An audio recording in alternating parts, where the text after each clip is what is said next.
never one of those, not very hard to find, who'd know it all without debate and never change their mind.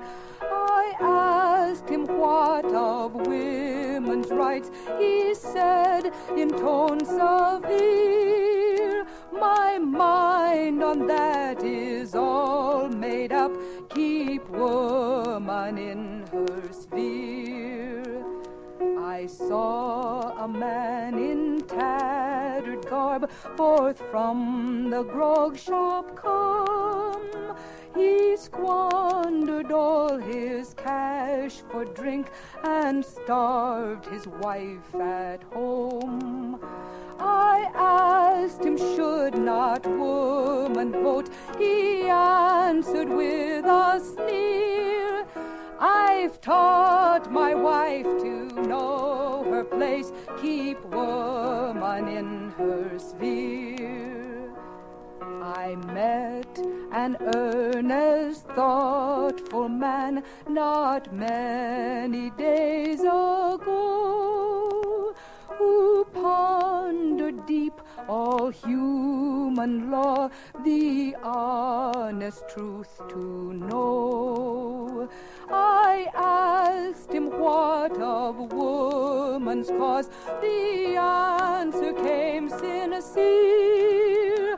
Her rights are just the same as mine. Let woman choose her sphere.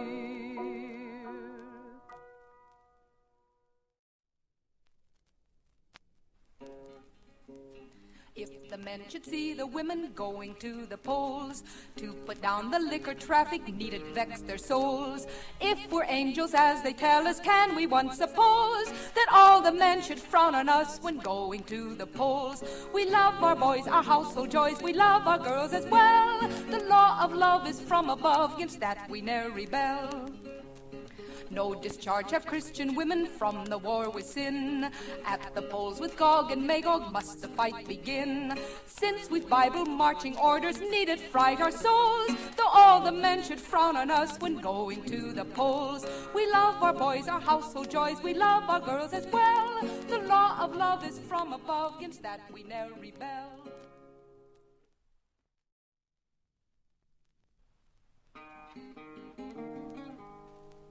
Oh dear, what can the matter be? Dear, dear, what can the matter be? Oh dear, what can the matter be? Women are wanting to vote. Women have husbands, they are protected. Women have sons by whom they're directed. Women have fathers, they're not neglected. Why are they wanting to vote? Women have homes, there they should labor. Women have children whom they should favor. Women have time to learn of each neighbor. Why are they wanting to vote? Oh dear, what can the matter be? Dear, dear, what can the matter be? Oh dear, what can the matter be? Women are wanting to vote. Women can dress, they love society. Women have cash with its variety. Women can pray with sweetest piety. Why are they wanting to vote? Women are preaching to sinners today. Women are healing the sick by the way. Women are dealing out laws they may. Why are they wanting to vote? Oh dear, what can the matter be? Dear, dear, what can the matter be? Oh dear, what can the matter be? Women are wanting to vote. Women are traveling about here and there. Women are working like men everywhere. Women are crowding and claiming 'tis fair. Why are they wanting to vote? Women have reared all the sons of the brave. Women have shared in the burdens they gave. Women have labored your country to save. That's why they're wanting to vote. So it's oh dear, what can the matter be? Dear, dear, what can the matter be? Oh dear, what can the matter be when men want every vote?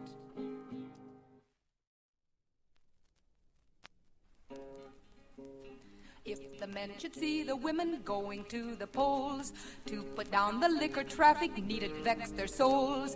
If we're angels as they tell us, can we once suppose that all the men should frown on us when going to the polls? We love our boys, our household joys, we love our girls as well. The law of love is from above, against that we ne'er rebel. No discharge have Christian women from the war with sin. At the polls with Gog and Magog must the fight begin. Since we've Bible marching orders, need it fright our souls, though all the men should frown on us when going to the polls. We love our boys, our household joys, we love our girls as well. The law of love is from above, against that we ne'er rebel.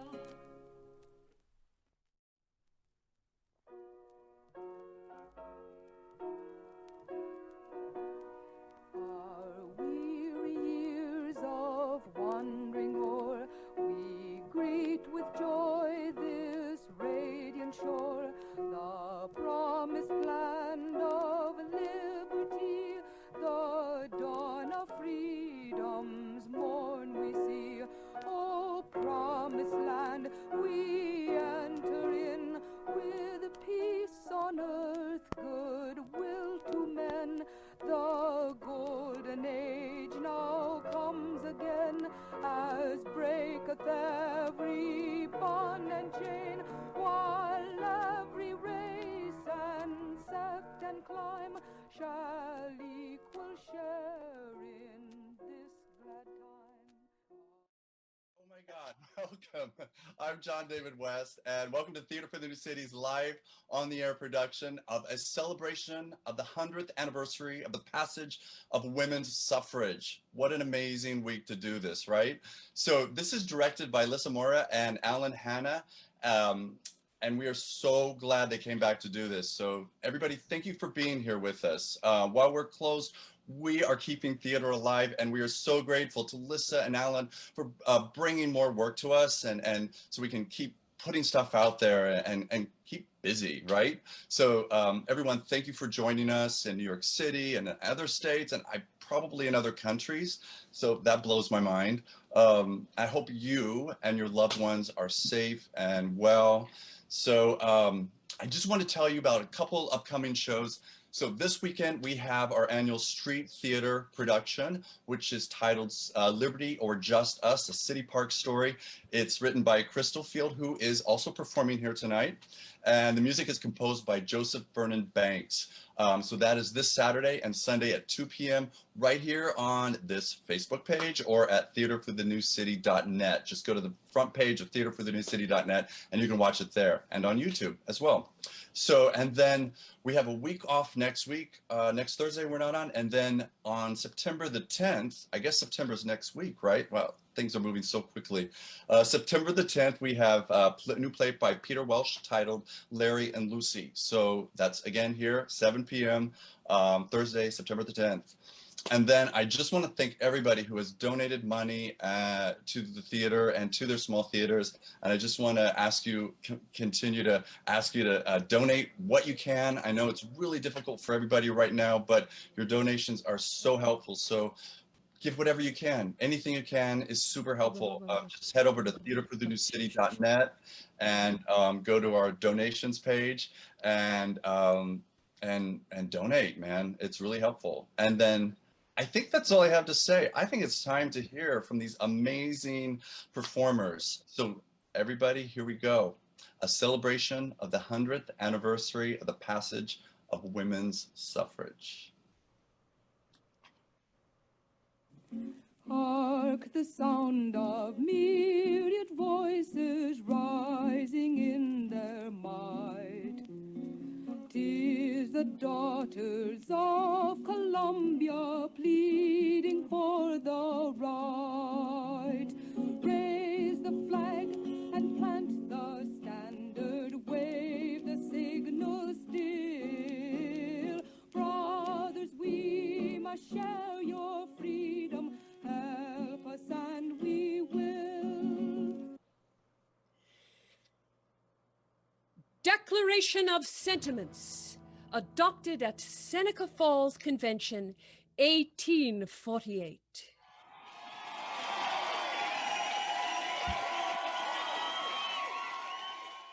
When, in the course of human events, it becomes necessary for one portion of the family of man to assume among the people of the earth a position different from that which they have hitherto occupied, but one to which the laws of nature and of nature's God entitle them, a decent respect to the opinions of mankind requires that they should declare the causes that impel them to such a course. We hold these truths to be self-evident, that all men and women are created equal. The history of mankind is a history of repeated injuries and usurpations on the part of men toward women, having in direct object the establishment of an absolute tyranny over her. To prove this, let facts be submitted to the world. He has never permitted her to exercise her inalienable right to the elective franchise. He has compelled her to submit to laws in the formation of which she had no voice. He has withheld from her rights which are given to the most ignorant and degraded men, both natives and foreigners. And having deprived her of this first right as a citizen, the elective franchise, thereby he leaves her without representation in the halls of legislation. He has oppressed her on all sides. He has made her, if married, in the eyes of the law, civilly dead. He has taken from her all right in property, even to the wages she has earned. He has made her morally an irresponsible being, as she can commit any crimes with impunity, provided they be done in the presence of her husband. In the covenant of marriage, she is compelled to promise obedience to her husband, he becoming to all intents and purposes her master, the law giving him power to deprive her of her liberty and to administer chastisement. He has so framed the laws of divorce as to what shall be the proper causes of divorce. In case of separation, to whom the guardianship of the children shall be given, as to be wholly regardless of the happiness of women. The law, in all cases, going upon a false supposition of the supremacy of man and giving all power into his hands. And after depriving her of all rights as a married woman, if she's single and the owner of property, he has taxed her to support a government which recognizes her only when her property can be made profitable to it. He has monopolized nearly all the profitable employments, and from those she is permitted to follow, she receives but a scanty remuneration.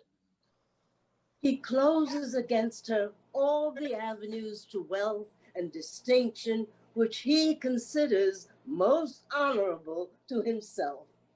As a teacher of theology, medicine, or law, she is not known. He has denied her the facilities for obtaining a thorough education, all colleges being closed against her. He allows her in church as well as state, but a subordinate position, claiming apostolic authority for her exclusion from the ministry, and with some exceptions, from any public participation in the affairs of the church.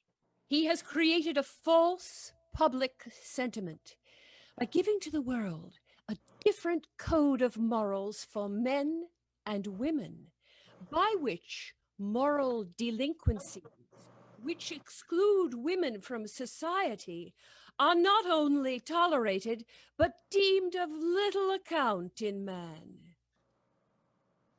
He has usurped the prerogative of Jehovah himself, claiming it as his right to assign for her a sphere of action when that action belongs to her conscience and her God. He has endeavored in every way that he could to destroy her confidence in her own powers, to lessen her self-respect, and to make her willing to lead a dependent and abject life.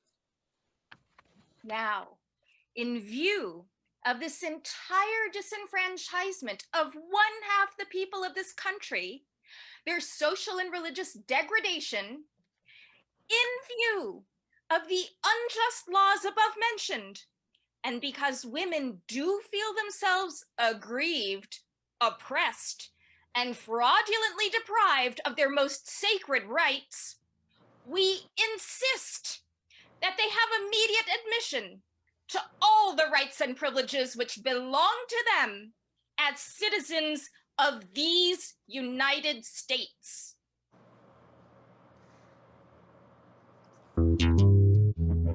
Our hearts have felt the glory of the coming of the time, when law and love will make our land sublime, when every mountain, hill, and rock with freedom's light will shine, and truth goes marching on. Glory, glory, hallelujah. Glory, glory, hallelujah. Woo! Glory, glory, hallelujah. Our truth is marching on.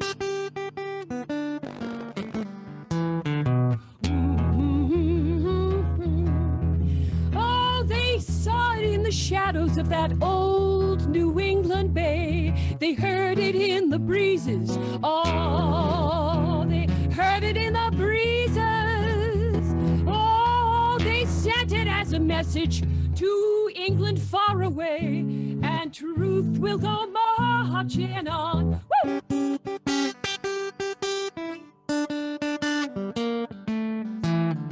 Glory, glory, hallelujah. Glory, glory, hallelujah. Glory, glory, hallelujah. And our truth goes marching on.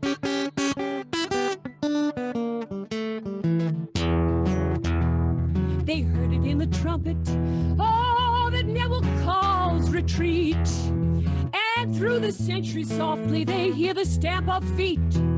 Today we are marching to that good old music sweet, and truth will go home marching on. Woo! Glory, glory, hallelujah.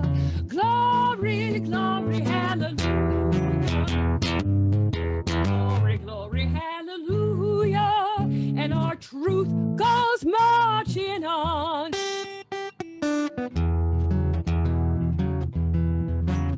We're here to swell the anthem that is heard across the sea, that equal rights and law and love was meant for you and me. For every law was founded on the plains of liberty, and truth will go home marching on. Glory, glory, hallelujah. Glory, glory, hallelujah. Oh, glory, glory, glory, hallelujah. Our truth goes marching. Woo!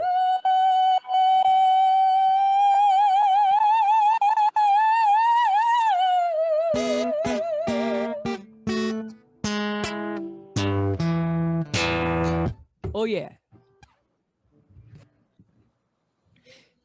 Petition, November 1860, to the Senate and the Assembly of the State of New York.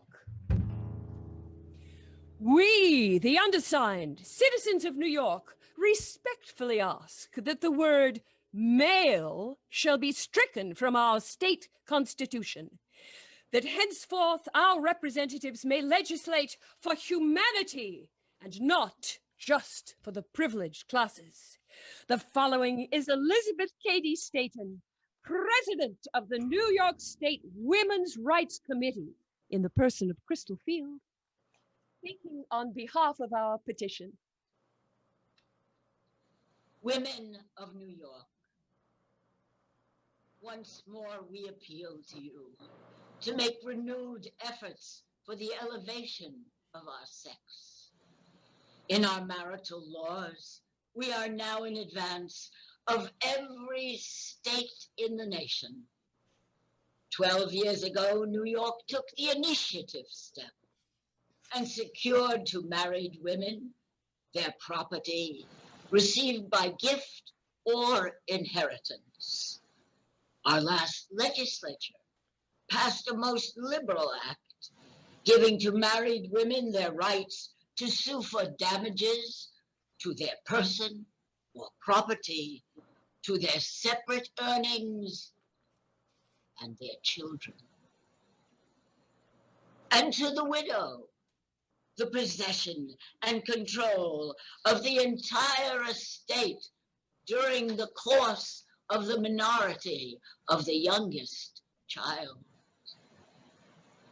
Women in New York can no longer be insulted in the first days of their widowhood and their grief by the coarse minions of the law at their fireside, coolly taking inventory of their household goods or robbing their children of their natural guardian.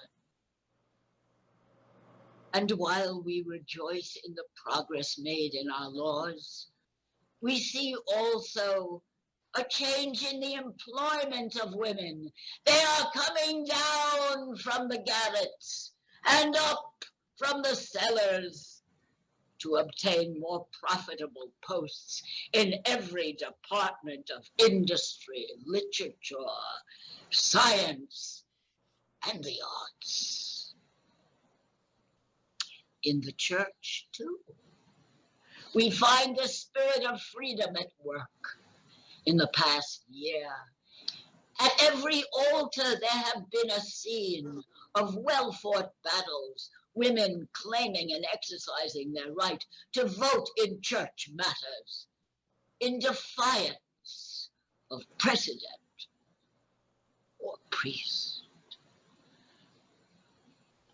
Why is it that one half the people of this nation are held in abject dependence, civilly, socially, politically, the slaves of man, simply because women know not their power?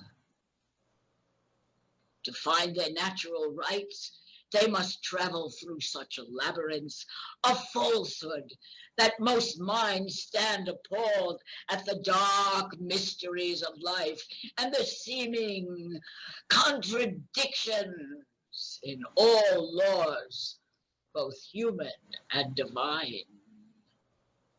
The religion of our day teaches that in most sacred relations of the race, the woman must ever be subject to the man. That in the husband centers all power and learning. That the difference in position between husband and wife is as vast as that between the church and Christ, and woman struggles to hold the impulses of her nature in abeyance to opinions which, alas, the masses believe to be the will of God. So woman turns from what she is taught to believe are God's laws to the laws of man. And in his written codes, she finds herself still a slave. No girl of 15 could read the laws concerning women made, executed, and defended by those who are bound to her by every tie of affection without a burst of righteous indignation. Few have ever read or heard of these barbarous laws that govern the mothers of this Christian republic. and fewer still care until misfortune brings them into the iron grip of the law. So it is the imperative duty of educated women to study the Constitution and the statutes under which they live, that when they shall have a voice in the government, they may bring wisdom, not folly, to its council chambers. We now demand the ballot, trial by a jury of our peers, and an equal right to the joint earnings of the marriage co-partnership.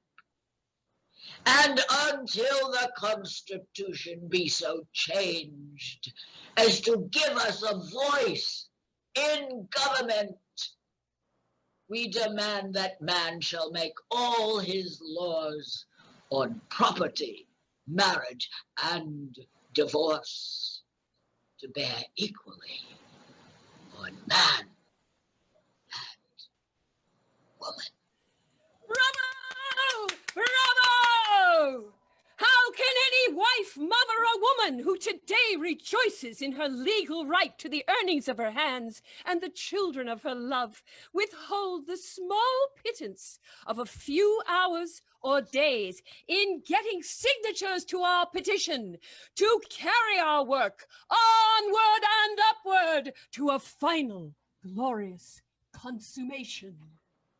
To tax one who's not represented is tyranny, tell if you can. Why woman should not have the ballot, she's taxed just the same as a man. When the Founding Fathers refused to pay taxes without representation, Hannah Lee Corbin wrote her brother, General Richard Henry, protesting against the taxation of women unless they were allowed to vote. Others also challenged this contradiction between the revolutionary spirit and women's condition. Once the organized women's movement began, taxation without representation became a major rallying cry. On December 18th, 1858, Lucy Stone of Orange, New Jersey, wrote this letter. Mr. Mandeville, tax collector. Sir, enclosed, I return my tax bill without paying it. My reason for doing so is that women suffer taxation and yet have no representation, which is not only unjust to one half the adult population, but is contrary to our theory of government. For years, some women have been paying their taxes under protest, but still taxes are imposed and representation is not granted. The only course now left to us is to refuse to pay the tax. We know well what the immediate result of this refusal might be, but we believe that when the attention of man is called to the wide difference between the theory of government and its practice, in this particular, they cannot fail to see the mistake they now make by imposing taxes on women when they refuse them the right of suffrage, and that the sense of justice, which is in all good men, will lead them to correct it. Then we shall cheerfully pay our taxes, but not till then. The authorities then seized her property, consisting of 2 tables, 4 chairs, 1 stand, and 2 steel plate likenesses of abolitionists S.P. Chase and Gerrit Smith, selling it at public auction to cover her taxes. Our country now from thee claim we our liberty in freedom's name, guarding home's altar fires, daughters of patriot sires, their zeal our own inspires,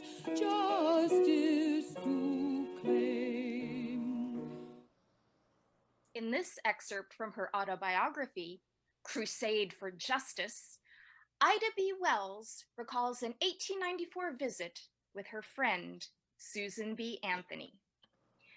Anthony's contradictions emerge in Wells's account as Susan seems willing to sacrifice principle on the altar of political expediency. Ida and Susan will be brought to life by Vinie Burrows and Lissa Moira. Miss Anthony, Susan B. Anthony and I had been addressing a group on the subject of Negro rights. As my address was coming to a close, a young man in the audience, a Southerner, sneeringly asked, "If the colored people were so badly treated in the South, why is it that more of them didn't come north?" Before I could answer, Miss Anthony sprang to her feet. Answer that question. It is because we here in the North do not treat the Negroes any better than they do in the South. Yes, calm down. Comparatively speaking, I was visiting my friend Ida B. Wells a week ago when a little girl, the daughter of my colored hostess, came in and asked her mother for 10 cents with which to attend a school dance that afternoon. Her mother gave her the dime and had her put on her best dress, and she went away very happy. When the child went to give up her dime so that she too could go into the room where the dance was being held, the teacher said, "Why, Rosa, I didn't mean you. You should know better.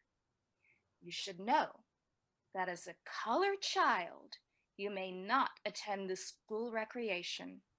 Of course, Miss Anthony's statement created quite a sensation, and it was in all the daily papers in Rochester the next morning. And when Miss Anthony's sister and I went out to do some shopping Monday morning, the proprietor, recognizing the sister, stepped up and asked me if I was the Miss Wells who had spoken the night before.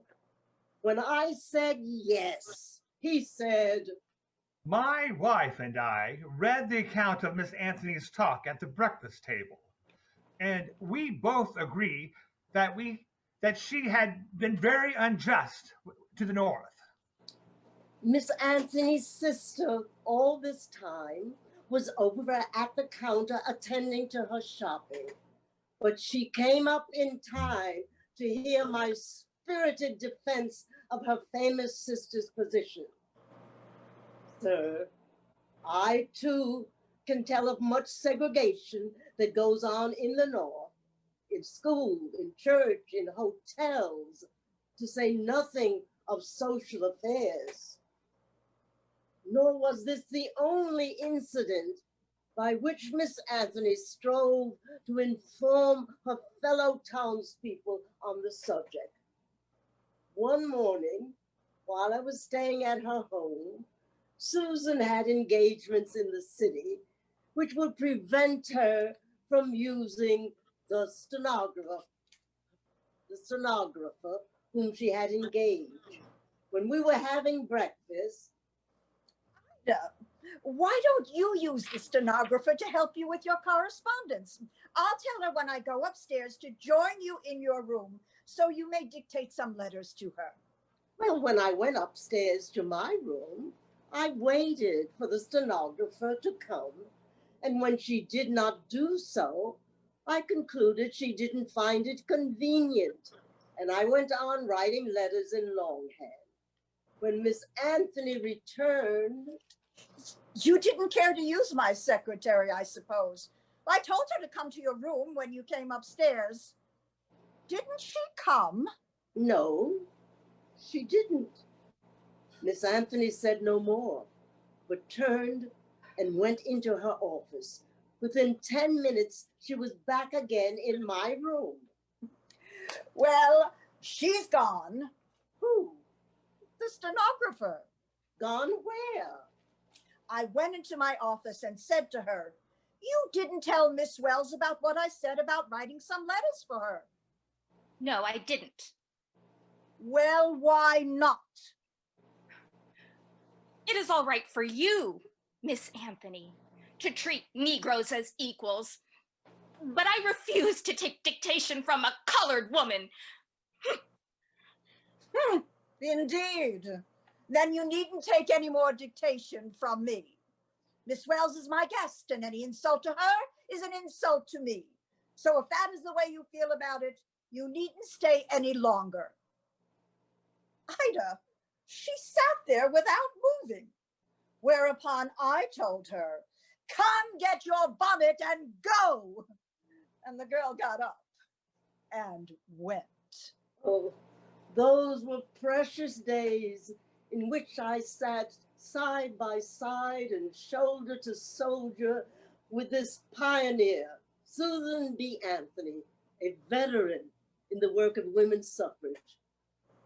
She had tried to make me see that for the sake of expediency, one had often to stoop to conquer on this color question. When women called their first convention back in 1848, inviting all those who thought that women ought to have equal share with men in the government, Frederick Douglass, the ex-slave, was the only man who came to their convention and stood up with them. Yes, indeed. He said he could not do otherwise, that we were among the friends who fought his battles when he first came among us, appealing for our support in the anti-slavery cause. Indeed, and from that day until the day of his death, Frederick Douglass was an honorary member of the National Women's Suffrage Association. In all our conventions, most of which had been held in Washington, he was the honored guest who sat on our platform and spoke at our gatherings. But when the Equal Suffrage Association went to Atlanta, Georgia, knowing the feeling of the South in regard to Negro participation and equality with whites, I myself asked Mr. Douglass not to come. But I did not want to subject him to humiliation.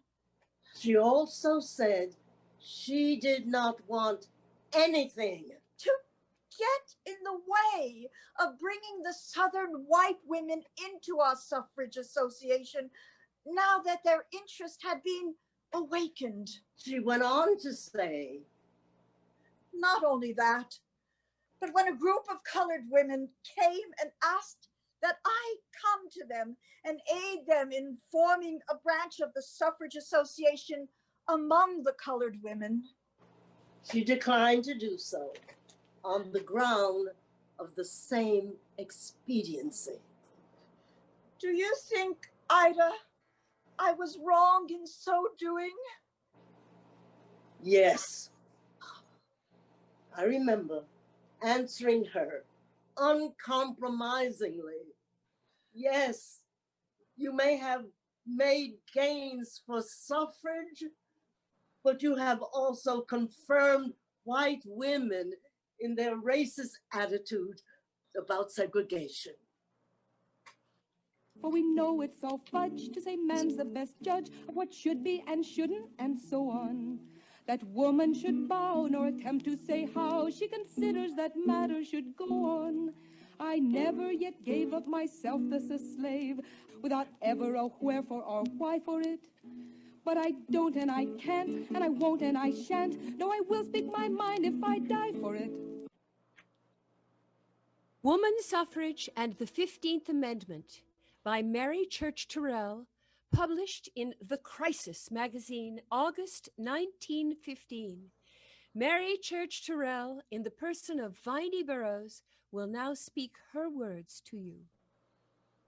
Even if I believe that women should be denied the right of suffrage, Wild horses could not drag such an admission from my pen or my lips.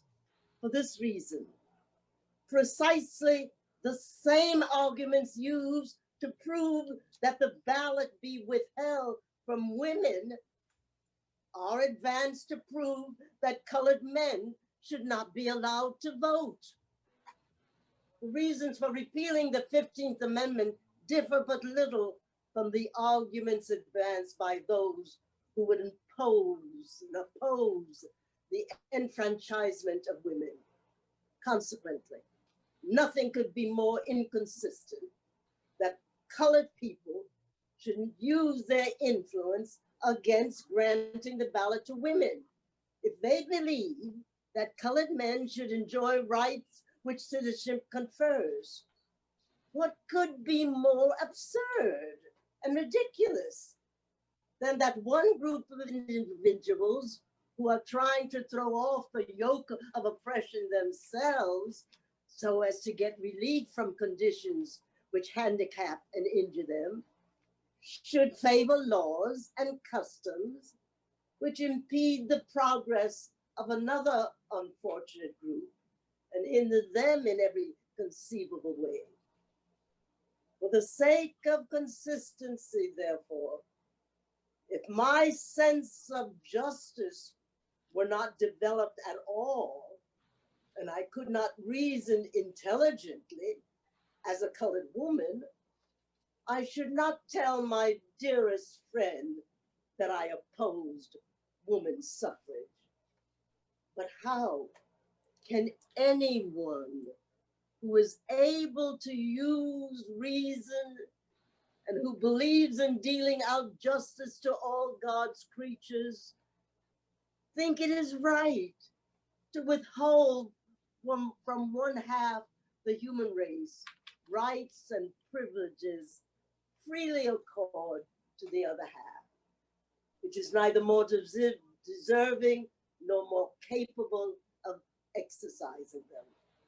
For 2,000 years, mankind has been breaking down the various barriers which interpose themselves between human beings and their perfect freedom to exercise all the faculties with which they were divinely endowed.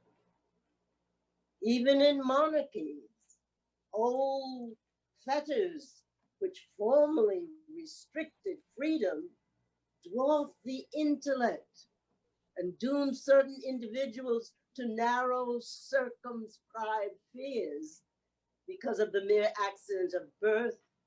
Those chains are being loosed and broken one by one. In view of such wisdom and experience, the political subjection of women in the United States can be likened only to a relic of barbarism or to a spot upon the sun or to an octopus holding the republic in its hideous grasp, so that further progress to the best form of government is impossible, and that precious ideals its founders promised it seems nothing more tangible than a mirage. There is a band of women, and to our manor born, emerging from the darkness past and looking toward the morn. Their mothers labored, waited through a night without a star. The morning shows a suffrage flag that bears a woman's star. Hurrah, hurrah, for equal rights, hurrah. Hurrah for the suffrage flag that bears the woman's star. Headline: Arrest of 41 pickets for suffrage at the White House. The New York Times, November 11th, 1917. The picketing had been heralded by the National Women's Party for 4 o'clock, and at that hour, Pennsylvania Avenue, all along the roadway before the White House, was jammed with men and women to take in the sight. The police, under Captain Flather, had to push back the crowd to let the trolley cars pass.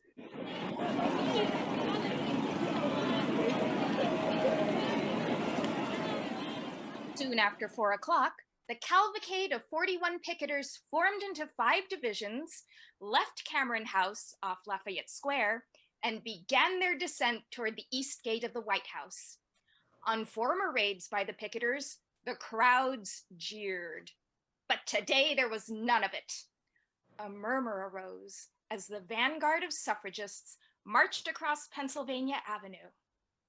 The suffragists carried their usual display of banners.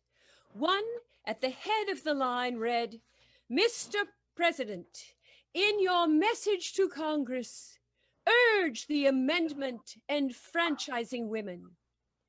Various other banners conveyed the idea to the throng that the demonstration was intended to impress the president with the urgency of his advocacy of the suffrage amendment. The marching pickets lengthened their line appreciably as the vanguard approached the east gate, so that the New York women advanced on it alone. Immediately, when the New York women reached the gate, they were stopped by Captain Flather.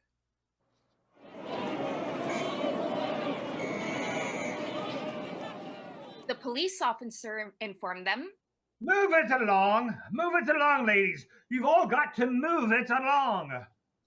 Mrs. Brennan replied, We will do no such thing. The captain gave them a moment to wait. Then, motioning to half a dozen policemen standing at his elbow, he ordered the women escorted to the Black Maria. They went without protest, completely filling the conveyance. While the Black Maria was driving off to the police station, the second group of suffragists had worked its way to the west gate of the White House. It took the police just 3 minutes to head off the group at the west gate, and they were soon in another Black Maria. While they were being disposed of, the third group, led by Mrs. William S. Kent, appeared at the east gate. In Mrs. Kent's division were suffragists from Oregon, Utah, and Colorado. With Mrs. Kent was her 10-year-old son, Sherman, who held her arm and stood with her until they and the others of her group were escorted to the wagon. Watching throng by this time had got accustomed to quick shifts from one gate to the other, so that it was not surprised when the fourth group, comprising picketers from Oklahoma, Minnesota, and Iowa, surged towards the west gate. Immediately, the police broke up the attack, and the Black Maria started off again. The last assault was upon the east gate, Mrs. Harvey Wiley heading this force. In her ranks were women from the District of Columbia, Louisiana, Maryland, and Florida's Mrs. Mary A. Nolan, who is 73 years old. The southern group was bundled off to a police station, and that ended the picketing. Every detachment that went to jail carried its banners along with it, the crowd having made no attempt to seize the pennants, and the police not bothering about it.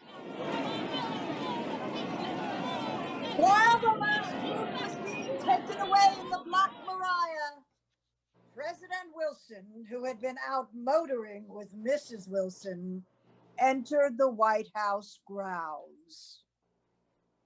41 women suffragists from 15 states were arrested for picketing outside the White House. Their adventure was one of the quietest and at the same time most sedately spectacular of all the picketing affairs yet staged. Of the group of 14 pickets, 12 from New York City. The prisoners included Mrs. William Kent, wife of former Representative Kent of California, and Miss Lucy Burns, vice chairman of the Women's Party.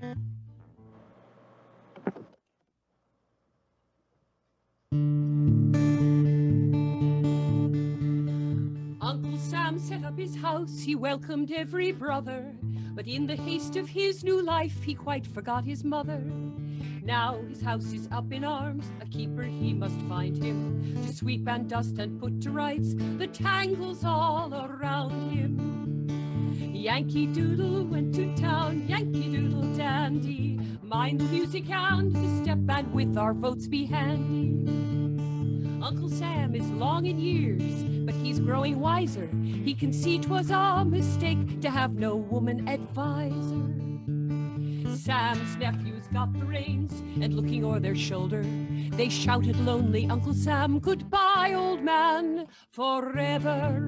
Ba-da-da, ba-da-da, ba-doo-doo-da-da-da. But now we're here, dear Uncle Sam, to help you in your trouble. And the first thing for us to do is to find you a double. Yankee Doodle will be glad to help us in spreading the news o'er all this blessed land of Sam's great wedding. Yankee Doodle went to town, Yankee Doodle dandy, mind the music and the step, and with our votes be handy.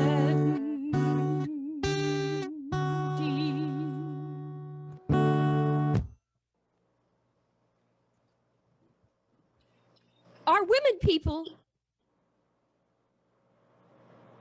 A book of rhymes for suffrage times. 1915 by Alice Duer Miller. Mother, what is a feminist? A feminist, my daughter, is any woman who cares to think about her own affairs when men don't think she oughter. We will help clean house, the one too large for man to clean alone. The state and nation, don't you see? When we the vote have won, yes we will, and you'll help, for you'll need our help, friend Joseph, yes you will, when we're in, so you'd better help us win. You're just right, how blind I've been. I ne'er had seen it thus. 'Tis true that taxes you must pay without a word or fuss. You are subject to the laws men made, and yet no word or note can you sing out where it will count. I'll help you win the vote. Yes, I will. Thank you, Joe. We'll together soon be voters. Yes, we will. If you'll all vote yes at the polls next fall.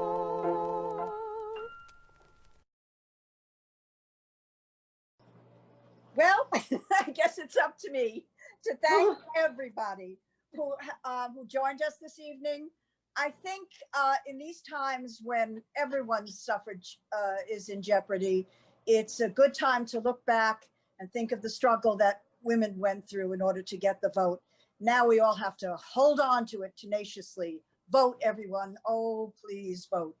And let me thank all my wonderful, wonderful cast. I hope I'm going to get them up on the screen.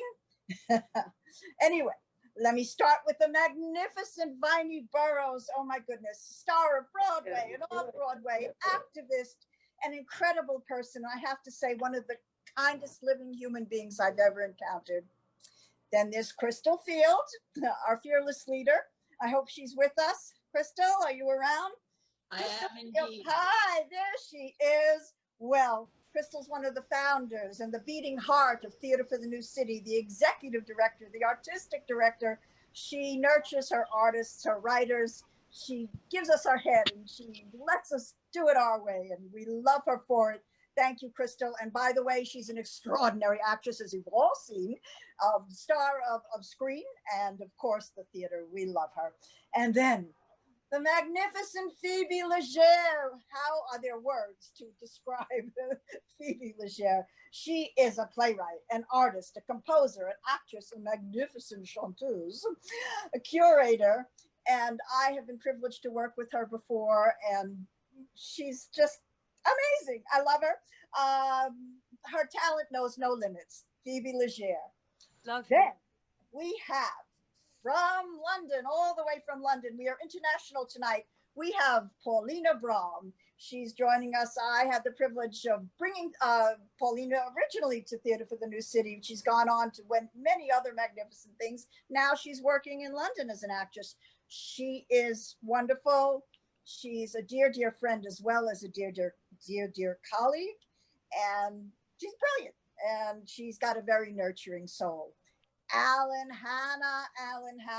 He is our technical director as well as being a wonderful actor, and he is an amazing choreographer. He has worked with me in that capacity. I hope he will be again, because COVID permitting, we've got another show coming up at Theater for the New City opening March 4th. And Who Murdered Love? It's a wonderful noir, crazy, surreal, Dadaist musical, and it's wild. And COVID, please let us go on. Anyway, and thank you, David. And again, thank you, Crystal. And thank you, everybody who tuned in tonight and who will check us out when we're archived. Thank you and good night. Thank you, Lissa. Thank you so much, everybody. Paulina, Crystal, Vinie, Phoebe. You guys were amazing. This was so incredible. Thank you for sharing your work. And this week especially, it's fantastic. This is great. I just want to again remind everybody that we have our street theater this Saturday and Sunday at 2 p.m. here on Facebook and at theaterforthenewcity.net. So join us. Crystal wrote it, and the music is composed by Joseph Vernon Banks. It's amazing. It's crazy what they're doing on Zoom, just crazy. And then on September the 10th, on a Thursday, we have Peter Welsh's new play, Larry and Lucy.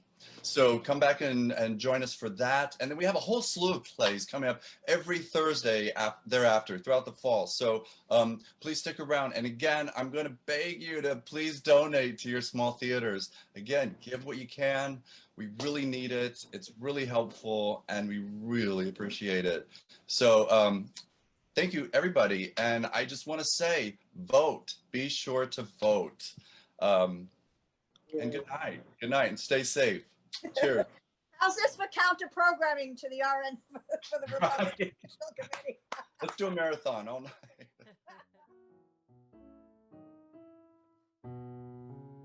Our hearts have felt the glory of the coming of the time when law and love shall make our land sublime, when mountain, hill, and rock with freedom's light shall shine as truth comes marching on.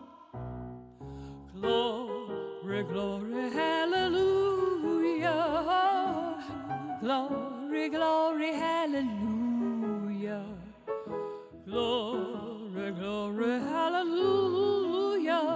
Our truth comes marching on. They saw it in the shadows of that old New England bay.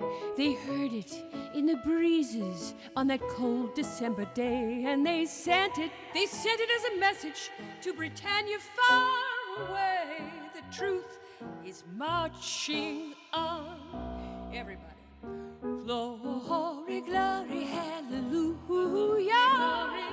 Glory, glory, hallelujah. Oh, glory, glory, hallelujah. Our truth is marching on. A trumpet then was sounded that shall never call retreat. Through the centuries softly we hear the stamp of feet. We are marching to that good old music sweet. Our truth is marching on. Glory, glory, hallelujah. Glory, glory, hallelujah. Oh, glory, glory, hallelujah. Our truth is marching on. Baby, we are here to swell the anthem that was heard across the sea. That equal rights and love and law were meant for you and me. And every law was founded on the plains of liberty. And truth goes marching on. Oh, I'm telling you, baby, hearts felt the glory of the glory, hallelujah. When Lord, glory, glory, hallelujah. Glory,